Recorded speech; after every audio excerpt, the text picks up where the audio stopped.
So here it is. I said when I got over 100 subscribers on YouTube that I was going to do a little walk around video.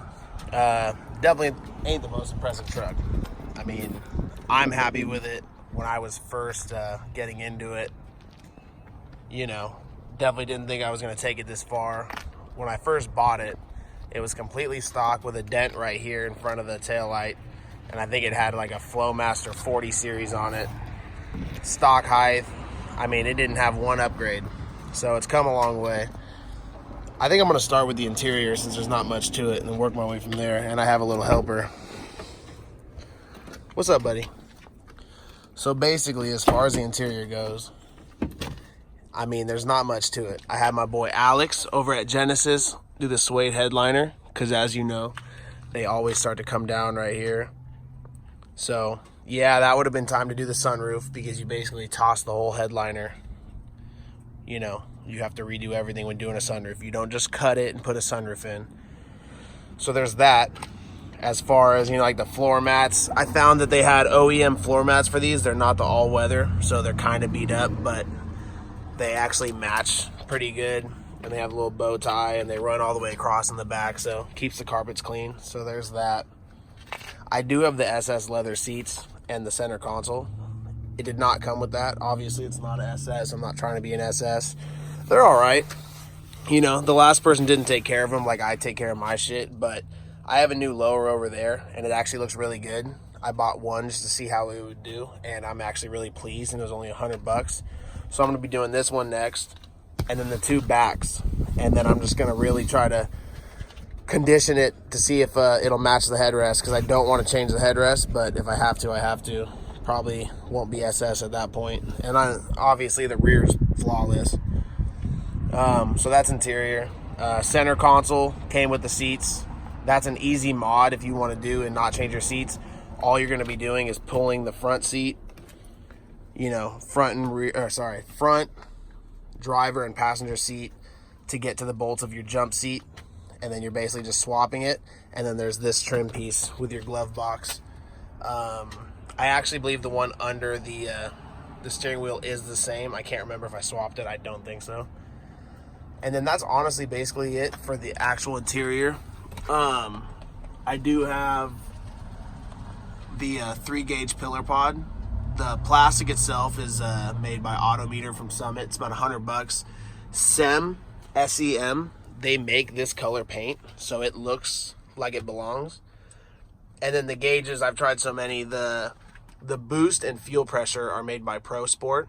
They're a really good looking gauge, but when I had it for AFR, I just didn't like it at all. I had a lot of issues. So I'm fine with using it for boost and fuel pressure. It seems to be on point. For my AFR, I'm running an Auto Innovative, the ULED. It's super clean. It's just a white digital display. That's it. I mean, they have a sweeping feature and then also the digital readout. Obviously, it doesn't flash like that in real life. It's just the video. But super clean. I'm super happy with it. Clean setup. Now, a lot of people ask me about this SS steering wheel. Well, first of all, this is the steering wheel that came in my truck. It's just brand new. You know what I mean? It's just the best one they make that happened to be the OEM one in my truck. So that's a new steering wheel. I have the part number if you need it. Just this airbag piece is the SS part of things. I swapped it directly. I didn't have any issues. I've heard some people get an airbag light. I didn't. As far as the cluster, it's a Denali cluster, so it has the trans temp. It was only a couple thousand miles higher than what I had, so I did not change the mileage. There are places that can do that for you. I've heard it's at least $100. I didn't need to. I figured it wasn't worth the $3,000, so it is what it is. But it's a Denali cluster. The lens broke at one point, so it's got a stock lens back on it. And then white LEDs, red needles, and a red overlay down there. As you can see, it's already got a red tint to it. And that's it for interior. A little bit on the sound system. It's a Kenwood DNN 992, I believe. It's got all the bullshit modules and shit for everything to work properly. OnStar steering wheel controls, all jlaudio 2 gauge. And then I'm not gonna go into super details, but it's got a speaker amp, a sub amp, and 2 10s. Sounds really good. So that's about it for the inside. To me, the outside is super simple. Like I said, it used to be completely stock. So it always had the fog lights. It had a chrome center bumper. It had the textured top cap. It had the chrome grille with the yellow bow tie. You know, the wings have always been color matched. And it always was this HD front end. And then it had the stock headlights that were super foggy, and then had the yellow reflectors. All I did was had the, I actually went and bought the E-coated center bumper. Had it powder coated. I bought the paintable, this guy, top cap, instead of the textured one. I painted it. And then I bought the SS grill, which is the same thing, just paintable. I painted that as well. And then obviously ordered the headlights. That gives me that look. You know, nothing fancy. It's still OEM style shit. And then as far as the door handles and the mirror caps, same thing. They were the black textured. And I ordered the smooth paintable ones, and I painted them. Super simple. Now, when people break into these trucks, they tend to break in about right here and pop the lock out and push the rod over. I don't have the rod. I don't have the lock. This is a rear door handle from a crew cab. It fits with very minor modification. If you can't make it fit, you shouldn't be touching it, honestly. You know, I got the Line X bed liner over the top rail. I got the smooth style tailgate top cap instead of the bolted on one. Let's see what else. Oh, same thing with the rear bumper. OEM rear bumper, but I bought the E-coated black one that people paint, and I had it powder coated black. For me, it made sense. It's a black truck. Gloss black's kind of hard to fuck up, so it worked out. It's sitting on a 4.6 drop by Belltech. It's got 22 by 9.5 dub Lux. 265, 35, 22 in the front. 275, 40, 22 in the rear.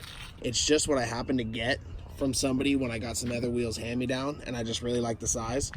You know, the fatness in the rear, I feel like gives me a little bit more time on donuts and burnouts and whatnot, so I just rock with it. As for the brakes, the drums in the rear are stock. It has Bayer errata speed rotors and adapters, so basically all it is a rotor and then a larger bracket to stick the caliper out more, so it's a 15-inch rotor instead of a 13. I'm actually having issues with these rotors. As you can see, they're starting to crack in the drilled parts of it. So I already talked to Bayer. I'm going to order them just slotted, and that'll give me more life out of them. What else?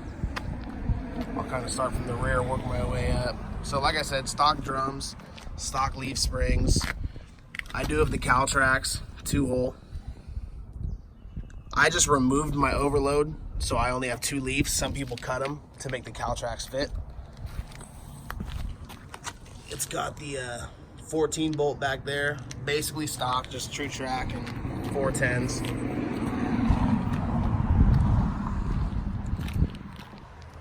Like I said, it's just a quick walk around. I'm not getting too crazy into it.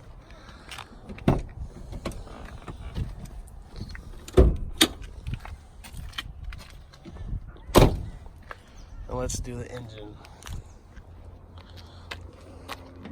Excuse the rat's nest. So, long story short, it came as a 4.8. I got suckered into doing some upgrades by somebody that shouldn't be doing upgrades. And I ended up putting the MP112 on there. If you guys want to know more about that, let me know. But I decided with the MP112.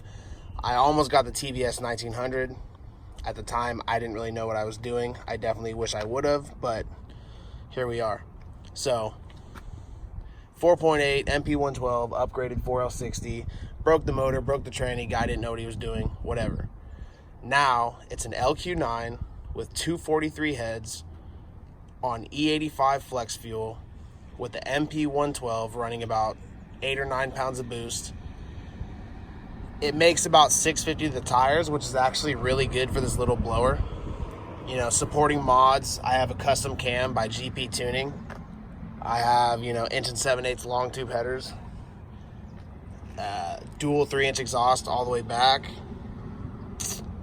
This was a big upgrade. So these come, I believe it's like a 78 or something J tube, which is that piece right here, little elbow, and then the stock throttle body, and this little plastic stock intake from Magnuson. Well, I was able to find a used but new 90mm J tube and a 90mm, I think it's LS3 throttle body, the silver blade, and then I upgraded to this 4-inch straight up intake, and man, did I see some gains with that.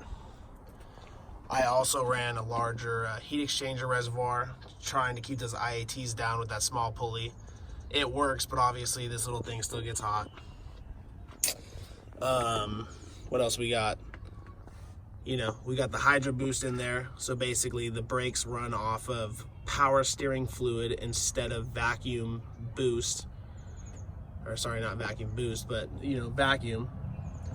And the reasoning for that is if you're in boost, you're not in vacuum. So if you need to slam your brakes right away while you're just getting out of being on it, you might have some braking issues. I definitely notice a difference. It stops way better, so definitely worth the upgrade. You know, I've got the little upgraded Big 3, upgraded pump for the blower, little shit like that. I went return style, boost referenced fuel system. The main reason for that was flex fuel. I wanted to add the sensor in line, so it just made sense to do it. I ran dash 8 line from the Walbro 450 to, you know, the regulator, and then obviously to the fuel rails and all that.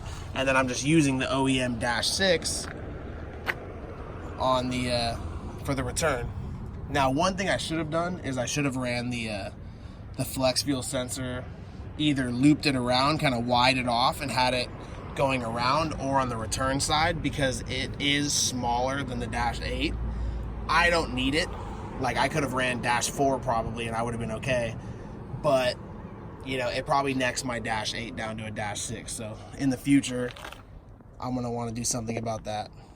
But that's basically it. E85, MP112, which is a Magnuson supercharger,